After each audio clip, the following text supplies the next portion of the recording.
So when we got the prize right, we create the plan right, and then we add passionate people to the mix. Now we're cooking with gas. Yeah. And so that's what we're talking about when we talk about optimal organizational performance. There's a process for this. There's a formula for this. It's grounded in scripture. It's backed up by science. 4 times a year, once a quarter, we are blessed to be able to bring in outside talent from across the United States to speak to our Central Illinois Convene members and their executive teams as we delve deeper into the concept of the intersection of business and faith. On August 10, we're bringing Brian Audia of Go Audia, based just outside of Dallas, Texas, to speak to our team. And I thought I'd share with you a little bit about what he plans to bring to the table that day. Hey, Brian, appreciate you taking a moment this morning to be with me as we introduce people to what you're bringing to Peoria on August 10th. We are looking forward to having you with our Convene Forum Team, CT76. What do you have in store for us that day? Hey, I'm really excited to get up there and spend some time with you guys. I think, Ken, I've shared this with you, but these are my kind of people. It's Christian business men and women that are trying to build a great business and trying to do it the right way, God's way. And it's just going to be a great time of fellowship, and we're going to get some real work done. I think we're going to strive to bring some great value to these businesses. So you're from Go Audia, that's your company. You're coming up from the Dallas, Texas area, Salina, Texas. Can you give us a little bit of a snippet of your company and what you hope to walk us through in our session that morning? Yeah, we're going to have a blast. It's ultimately about optimizing your organizational performance. So one of the things that we believe very strongly, it's our core belief, is that business is a tool for human flourishing. And so one of the greatest economists of all time, Milton Friedman, back in the 70s, I'm a big fan of his. He had this statement that a lot of business people hang their hat on, and that is that business is, the purpose of business is to deliver value for the shareholder. Well, even though we're a great fan of his work, from a biblical perspective, that's just incorrect. The purpose of business is to advance the human race within the construct that God has set up for us. And so we want to achieve God's purposes first and foremost with that business. And that does not mean that you can't be profitable or you can't compete appropriately in the marketplace. But the bottom line is you want to build a business that performs and delivers value while also creating a benefit economically. And so we'll talk about some principles and we'll get really practical on that. And as you and I have talked, you are extremely biblically based in your approach to business, but also very data-driven as well, correct? Yes, that's right. So we have a series of workshops that we call Intersect. And the reason we call them Intersect workshops is because we're talking about business performance at the intersection of faith and science. So every single thing that we teach is based in scripture. It's grounded right there. It's God's truth. However, we're going to show you how you can apply these principles that are biblical appropriately in your business. And oh, by the way, secular science is now backing up all of these things and saying, hey, these are the ways to grow a business. So we believe very strongly that there's a right way to grow a business, God's way, and that you can also see spectacular performance as well as you apply these principles, both biblically and scientifically. What might be one practical nugget that you'll be sharing with us that morning that you give us an example of what you're talking about?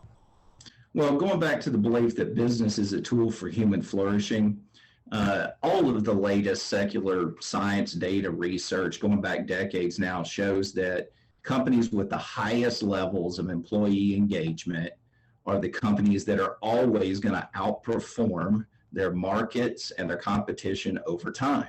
And so is that biblical? Yes, that's biblical, because if you go back and look at some of these principles that we see in scripture, God has shown us how to build teams. He gives people different gifts to benefit the community. If we look at the gifting in 1 Corinthians 12, then we see that he's given this person this gift and this person that gift. And when you know how to combine those gifts together, then you get the 1 + 1 = 3 principle, right? Right. And so we can apply that science of how to build teams that is right there in Scripture to our businesses, and we can see exponential performance increases. I love it. I love it. That concept of bringing the power of community into the business world, and then seeing That's right. that just builds on itself, brings greater returns, and you're going to show us how to maybe increase that engagement? Yes, absolutely. And one of the principles about how to drive engagement, probably the most important thing, is that people need to be intrinsically motivated in order to give more of their latent capacity. Okay, so I'll call that discretionary effort. So there's a level that people perform at in order to keep their job. Okay, we'll call these the clock punchers, and they're performing at this bottom level, just enough to keep the job because they're not motivated other than just by the money. And by the way, people never think you're paying them enough. So if you're trying to motivate people just through money, it's not going to last. I'll tell you that right now. And probably everybody that's listening to this already knows that. So how do you get somebody moving from this level, the least amount of effort possible to keep their job, all the way up to this higher level, which is what they're capable of, where they're highly motivated, where they'll come to work early or stay late, or they'll give you additional thought, and they'll encourage somebody, they'll hold somebody accountable or whatever. Well, the research tells us, and we'll look at this in my session with you guys, that it's about purpose. They have to have the motivation of what you're trying to achieve as a group and as a team and as a business, more than just make money. And so the purpose-driven brand is incredibly important, right? But we need clarity on what that prize is. I like to use the alliteration of the 3 Ps here, Ken. So if you think about this, we need clarity as an organization on what our purpose is and what we're trying to achieve. People are made to make meaning, not money. And so when you understand that and you see the science behind that, and then you look at Scripture and you see where Paul says, in 1 Corinthians 9:24, run the race and run the race to win. But then he had a training plan for that, and he had a motivation for that, right? Right. So we need to establish what that prize is as an organization. There's a process for that. And then additionally, we need to create a plan to get there. And so this is where strategic planning comes in. Yep. And there's some biblical foundational pieces we'll touch on as well that have to deal with how do you do strategic planning the right way? How can you do this in a way that is honoring to God and taps into what we know is the power of collective IQ scientifically? There's a way to do that. And so when we got the prize right, we create the plan right, and then we add passionate people to the mix. Now we're cooking with gas. Yeah. And so that's what we're talking about when we talk about optimal organizational performance. There's a process for this. There's a formula for this. It's grounded in Scripture. It's backed up by science. I love it. That's very much congruent with a lot of the things that we study or are working alongside in our Wiley disc for work of leaders. Mm-hmm. We talk about vision, alignment, and execution. Vision is the prize. That's right. Alignment is making sure that we're all working with purpose and passion, and then the plan falls into the execution piece. So really looking forward to adding some more language and some more depth to our understanding of how that all works together, and looking forward to having you when you come to town August 10. Just one last question for you before I let you get back to work. You have a partnership with Convene. You've worked with various Convene teams throughout the nation. I'm curious as to just your perspective on what we're trying to do in bringing Christian business CEOs and senior leaders together in peer-to-peer network advisory teams. Listen, I'm an enormous fan of Convene, and I say that with all integrity because I joined Convene and was a member of a Convene group, and still am, by the way, for many years before I began to speak. I am. That's All right. Awesome.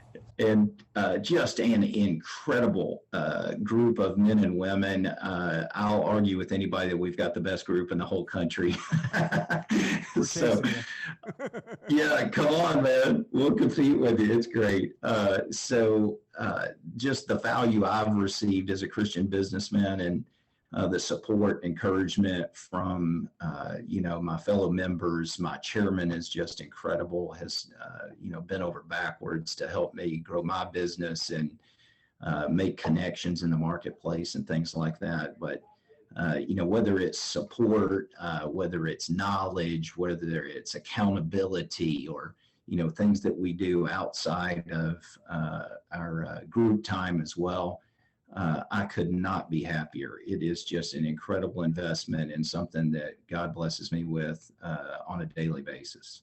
I appreciate hearing that, Brian. As you know, and so many of our members understand, I mean, it's one of the loneliest places you can be at the head of your organization. That's right. Be able to come together on a regular basis to share our hearts, share our minds, share our victories and our doubts, all of that in a place where you can get encouragement and support and someone holding your arms up. I appreciate you sharing a moment about your experience with Convene. Yeah, thanks, really buddy. Absolutely. I appreciate you taking some time today to just share your heart about what you're bringing when you come to Peoria. Looking forward to seeing you in person. Any final words? Yeah, you know what? I'm fired up about getting up there with you guys. We're going to have a great time of fellowship, but this is going to be super practical. Every single person in there is going to be able to walk away with a plan of what they're going to do next.